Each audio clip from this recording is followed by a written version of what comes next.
There's lots of airstrikes today, right?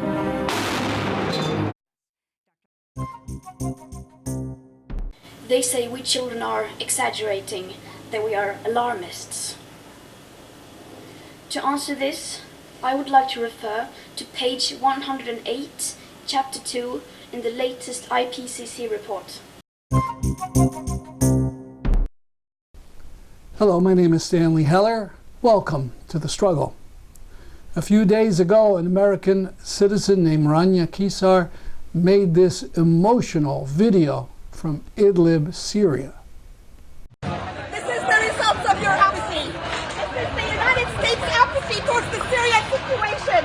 We are getting shelled every day. We are getting killed every day. Mr. Trump, please, please stop this. Stop this shelling. Stop the killing of these innocent people. Please, America, please do something.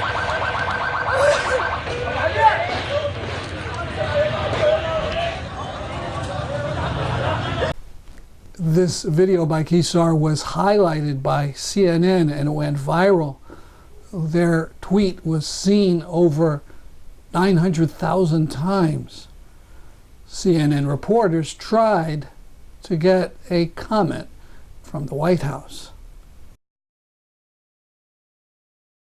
These are measures Trump and Congress can take to help Syrians in Idlib. 1. Have the U.S. use its radar to warn Syrians of approaching air attacks. 2. Close U.S. airports to Aeroflot, the Russian airliner. This would send a message to Putin. 3. Get international justice organizations to draw up lists of Russians involved in war crimes, from politicians to pilots. 4. Restore U.S. funding to Syrian civil society. Increase funding to the White Helmets. 5. Donate to Syrian doctors via Med Global and to rescue workers via the White Helmets. 6. Encourage Turkey to reopen the border for refugees. They can search for weapons, but allow the people in. 7.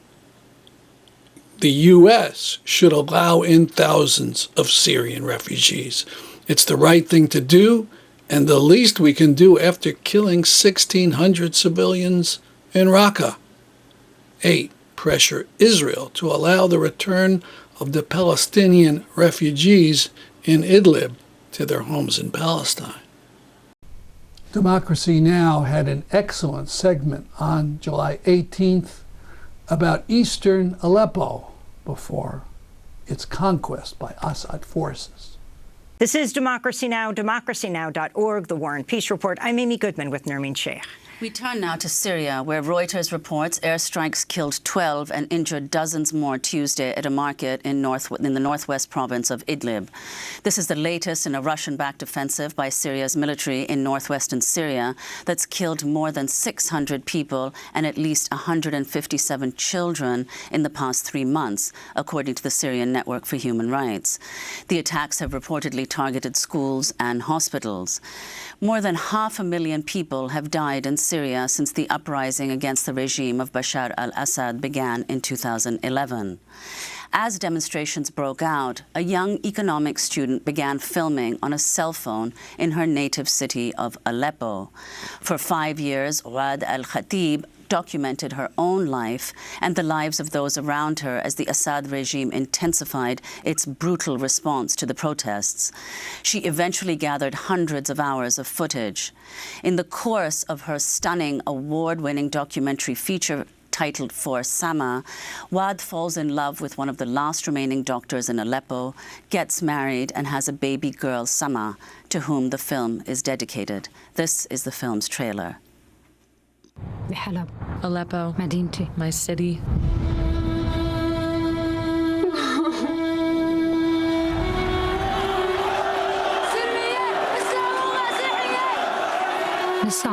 I keep filming. It gives me reason to be here. This is insane. We're getting this every day. None of us had any idea. Hello, Dr. Hamza. Our old lives would be changed forever.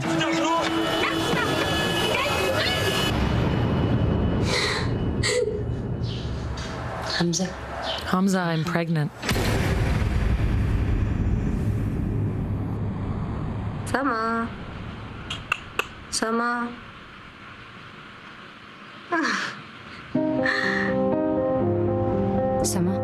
Sama, I've made this film for you. I need you to understand what we were fighting for.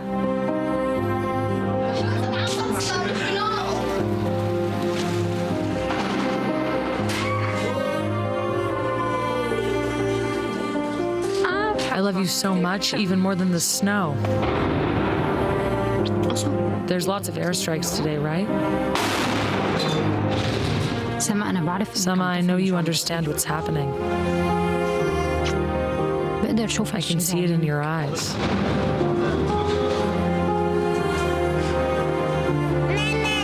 You never cry like a normal baby would.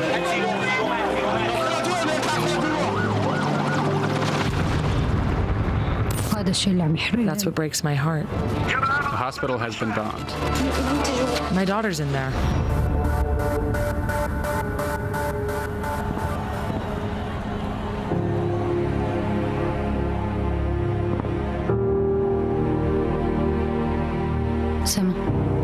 Sama, will you ever forgive me?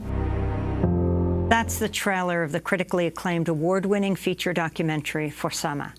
It's directed by Waad Al-Khatib and Edward Watts. The film will be released in the United States next Thursday, screening first in New York, Los Angeles, and San Francisco. To talk more about the film and the war it documents, we're joined here in New York by the director, Waad Al-Khatib. Also with us, Dr. Hamza Al-Khatib, a doctor and co-founder and former director of the Al-Quds Hospital in Aleppo. He is Waad's husband and features prominently in the film. We welcome you both to Democracy Now! I know you just flew in from London here to New York. It is great to have you with us.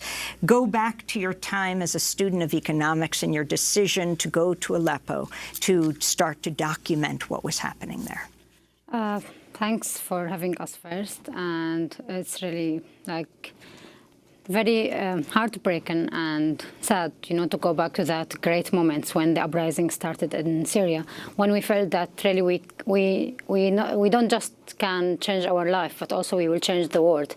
And the feeling, the hope that we have, the powerful about we can really do something to change our life, and the dream of the freedom, all these great principles that we were grow up on, but we didn't thought that we will have it in Syria as country. And that's moment were just very, very important for us. And it was very also, there's a lot of misunderstanding and misinformation because of the propaganda by Assad regime at that moment. So it was just really important to document this moment and save it to the history, to our life, to the next generation. Where were you born? I was born in Aleppo. And talk about what happened. Start with the protests in 2011. It was just normal life. I was a student. I had that dream about when I will finish, I will graduate from economics, and then I will go maybe to Germany to have master and start new life outside, and then I will be back later. But I didn't have that feeling of belong to Syria as a country, and I wasn't feel that I'm the citizen, Syrian citizen. We weren't that proud of before. And then when the revolution started, we just felt that we are in the moment where we can really change our life and make the country that we want, build our own life in the way that we really respect ourselves and respect the people we have, respect the government that it should be for us. And we've just started protesting. With the same time, everyone who was activist was trying to make a rule for this cause, and that's why I felt I can film. And I love filming. I really believe in the picture, and that's why I just started document these moments. But no one had any idea about what the future will hold for us. You never stopped. You just seemed to have that camera on all the time. Yeah, and really it was very gradually to the moment that you don't think about what you are trying to do or why you're doing this. It's more about just living the life and saving these moments, because you feel that at any moment it could be ended. You could be killed by bombing, by shelling, by anyone arrested you because you are just oppositions. And this is just was very, very important. Well, I mean, the film is extraordinary on many levels, but also the sense it's quite visceral. I mean, the audience feels as though they're literally immersed in the war. And it's also told from a perspective that's very unusual for a so-called war film. You're not on the front lines, you're in a hospital, you're in the room in which you're living with your husband and then your little girl. And at one of the screenings in England, Channel 4 host Jon Snow said, in fact, that you captured a female perspective of a masculine war. Yeah. Do you agree with that? It's more about, I feel everything was really normal. I had no idea about I will make this film, but I just feel believed in the picture that this is really important to be saved. More than anything about, I will do a film, I will speak in perspective of a woman or a female or a mother or whatever. I just was trying to live my life normally. And it was just a life mixed between the journalist and a journalist in one moment and a mother in a second moment. And the film was just mixed between these two feelings about normal life under the war. And as I was really amazed with the life there, how powerful people were there, how the sadness, how was the happiness, everything I was seeing in my own eyes, I just felt that this is really, should people outside know about this and know about the war in Syria? It's not just war, it's more about life, and people deserve to be alive. And Hamza, let me just, you were a doctor when the protests began, but you were based in western Aleppo. And when rebels took control, the opposition took control of eastern Aleppo, you made the decision to move. Why? Because of, we've seen a lot of areas where the oppositions were taking control in Syria, and the regime immediately started shelling it with different kinds of weapons. I've seen in Daraa, in Homs. So when it was announced that east part of Aleppo is liberated from the regime and it's controlled by the opposition, all the images I had is that YouTube clips that I've seen through the previous year of children, people being shelled and attacked. And then when I decided just to go there, I'm an activist, I was protesting, and I'm a doctor, so that's the place that I need to be there. So, Dr. Hamza Al-Khatib, you weren't married at the time you were filming. You sort of fell in love through that lens of your camera, I think. And can you describe the setting up of the Al-Quds Hospital? And who was brought in there? Who were you treating? Yeah. The first time I moved to east part of Aleppo, there was it was very chaotic situation. Sort of a shelling, people don't used to that. A lot of people fled out of the city to the countryside or to western part of Aleppo because they don't know what's going to happen. And after 2 months, a lot of civilians came back to Aleppo, and the population reached in 2013 it reached 1.5 million people in east part of Aleppo. And that's when, I and a group of doctors decided that we should set a hospital that's a non-trauma hospital. It should be oncology, pediatric, internal medicine, cardiology, because most of the focus of the NGOs was about trauma and surgeries, while there are so many other diseases that people might have. And that's when we decided to start Al-Quds Hospital, and it was previously a private hospital, but it was abandoned, nobody was there. And I went there with 2 midwives, 5 nurses, and a few volunteers. And we started to remove the dust, clean everything. It started with 1 clinic and 8 beds ward.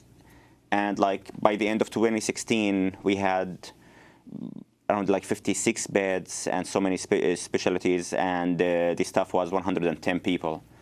So the main idea was to have a non-trauma hospital, but it ended as the last hospital in Aleppo.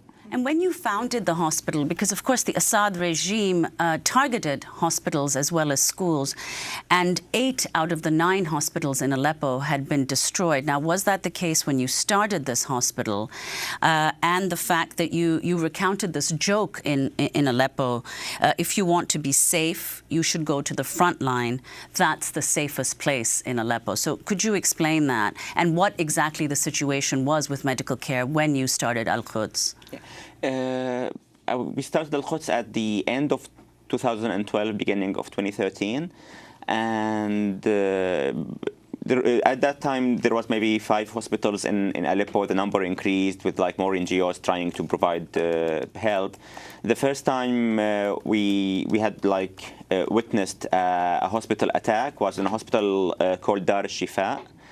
That was like also at the beginning of 2013 or the end of 2012, and a nurse and a doctor was killed at that attack.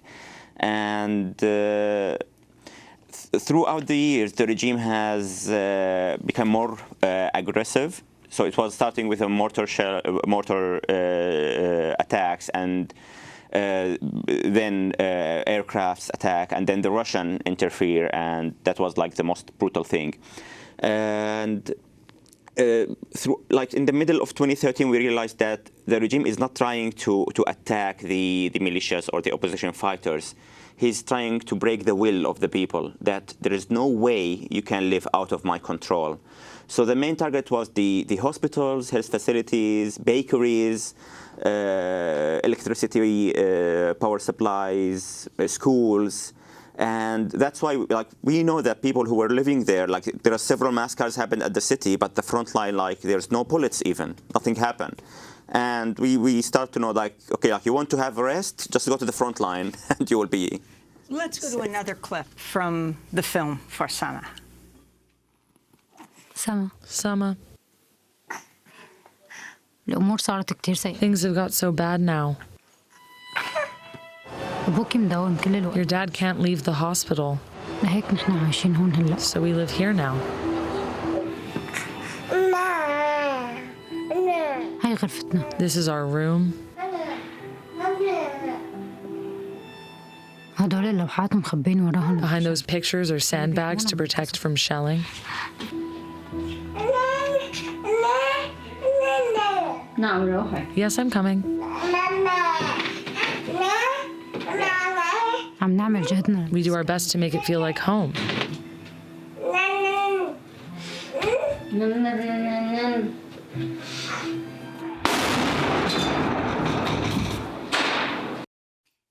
That's a clip from For Sama, the baby who was born in the midst of this war, Wad, that you document from the moment you see your pregnancy test to telling Hamza to raising your child in Aleppo. Yeah. Sama was in the point that she was the hope of our small family and small life. And this was the same things was about all the children who were born in that area and in that place, which is for a long, long time. There was many people who have children and trying just to live normal life under this bad circumstances. The regime did not target the rebels. Can you talk about how the composition of the opposition to Assad changed, and that some areas in Aleppo were in fact held by ISIS and al-Nusra? How did you work with those areas? Did you go into those areas? And what was responsible for those people coming in and, as you say, trying to hijack the revolution? It's more about, you know, let's say the war in Syria was between Assad and opposition against Assad. But the main things about how the regime was trying not just to have like attacking these areas, but also he was trying to increase having al-Nusra and ISIS groups in the area. And as we as Syrians, we see that as facts, and many other centers and study cases was very clear about this issue, that in 2012 the regime released all the people who were in their prisons, which they became later leaders in al-Nusra and ISIS group. So it was more about, you know, the regime knows what is going on, and he was pushing them to be like armed and to be more Islamics, and also the violence, which is indirect way to make people more like have that bad reaction against what's going on. So people can really don't have the right way to do their own like defense against what was happening. And we lived with these people in many places. We faced ISIS in 2013, and many people who we know, they were arrested. And we too. I lost my cousin in 2013, and he's kidnapped by ISIS, and really we don't know anything about him until now. So ISIS, al-Nusra, and the Assad was all against the real people, the activists.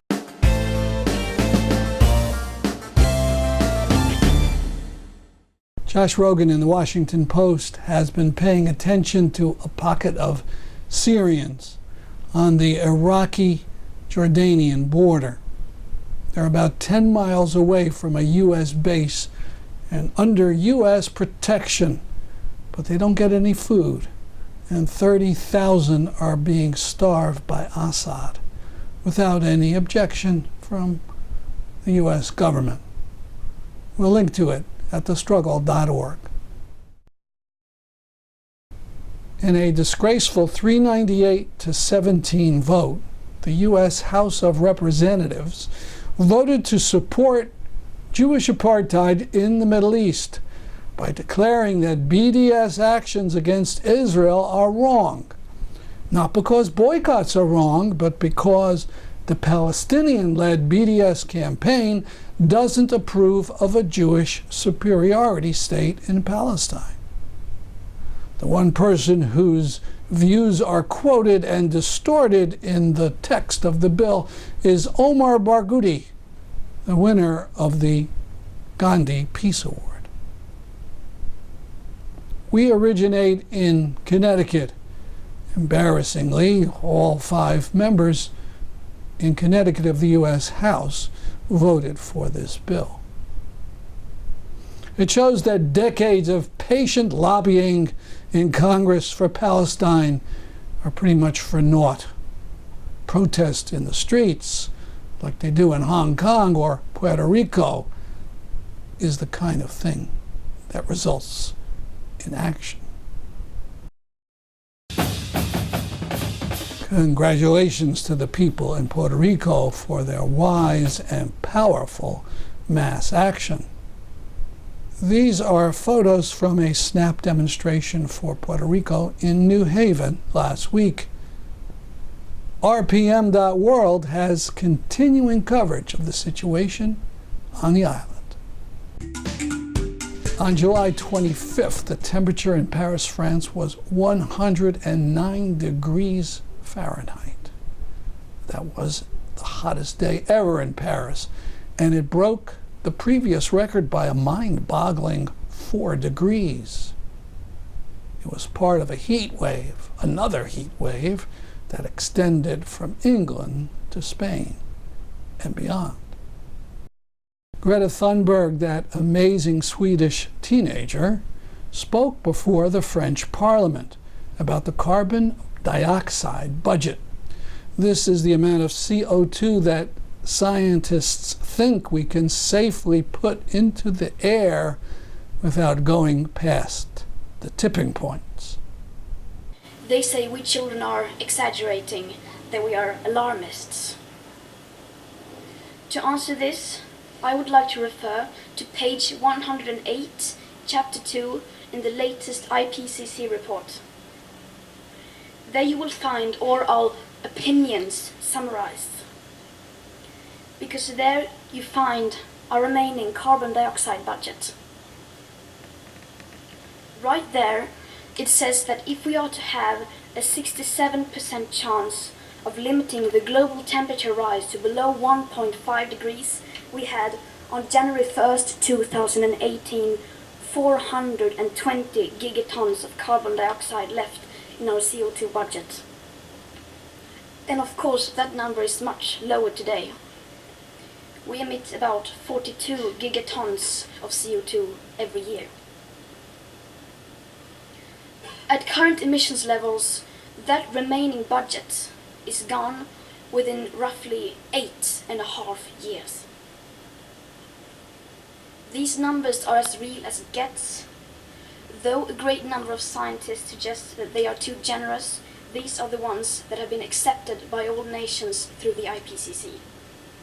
Now, 2 short spots by young people in New Haven calling for the city to declare a climate emergency.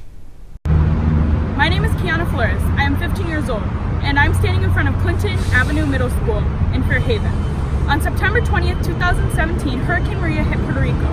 Many were ripped from their homes and displaced in cities like New Haven, and students enrolled in schools such as this one. It wasn't easy for them. Having to learn a whole new language in a foreign place and trying to start over after such a tragedy is terrifying.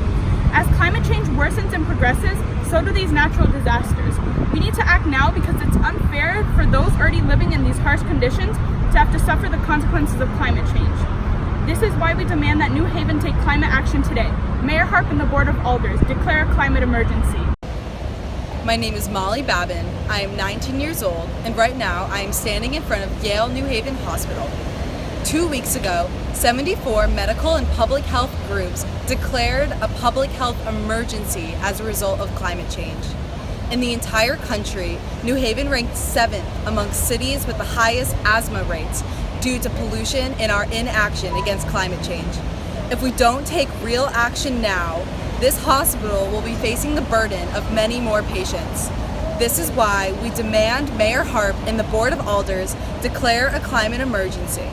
At a rally of some 20 or 30 people in the Fairhaven neighborhood of New Haven on July 25th, the group, which is called the New Haven Climate Movement, rallied and called for city residents to attend the Thursday, August 1st meeting of the Board of Aldermen at City Hall.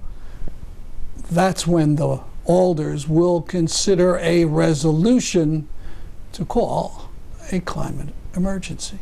When the air we breathe is under attack, what do we do? Stand up, fight back! When the water we drink is under attack, what do we do? Stand up, fight back! Democracy Now! Has pointed out that the one science-trained media person that people see every day is the TV reporter who does the weather.